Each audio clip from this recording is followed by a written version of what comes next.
You ask Tiger to solve. This deals with linear equations with one unknown. The final result is x equals 12.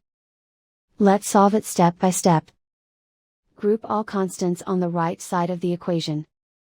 Add 6 to both sides. Simplify the arithmetic.